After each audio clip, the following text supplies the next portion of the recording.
အံမျိုးရဲ့အနောက်ဘက်ကတန်လွင်မြစ်ရေပြင်ကိုမေးကြည့်နေတဲ့ထုံးကျောက်တောင်တန်းတွေဟာနေဘက်မှာတော့ပကြီးကားတစ်ချက်လိုလှပပါတယ်။ဒါပေမဲ့ဒေသခံကရင်တိုင်းရင်းသားအဖိုးတွေကတော့အဲ့ဒီတောင်တန်းတွေတဲက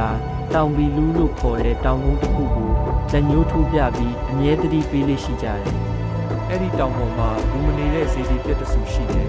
။နေဝင်ပြီးရင်အဲ့ဒီနာကိုမသွားကြနဲ့။အလင်းရောင်မရှိတဲ့နေရာမှာမင်းတို့ရဲ့အရေးကမင်းတို့ရန်သူဖြစ်သွားလိမ့်မယ်တဲ့။ရန်ကုန်ကနေရောက်လာတဲ့ခီးသွားပွားရိုက်ကူးသူညီညီနဲ့ထပ်အောင်တို့တငယ်ချင်းနှစ်ယောက်ကတော့ဒါကိုရှေးဟောင်းပုံပြင်တက်လို့ပဲမှတ်ယူခဲ့ကြတယ်။သူတို့ဟာ YouTube channel အတွက်ထူးခြားတဲ့ content တစ်ခုရဖို့ဘာအန်ရဲ့လှုပ်ဝက်ချက်ဆိုတဲ့ခေါင်းစဉ်နဲ့ video ရိုက်ကူးဖို့ဆုံးဖြတ်လိုက်ကြပါတယ်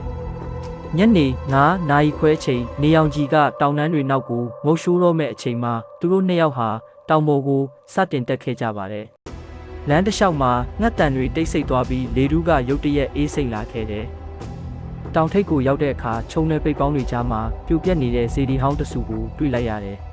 ။မြို့အလံဝေးတောနဲ့ထဲဝဲခရီးတဲ့နှူးညစ်တာကလန်မြိုင်ချေသေရွက်တန်ကြောက်လေအေးကချောက်ကျေရောက်မမြင်အမောင်ကဖုံးရင်ခုန်သမ်းမြန်တညရာကြောက်မနဲ့ရောက်ပါစေဆူတောင်းရသည်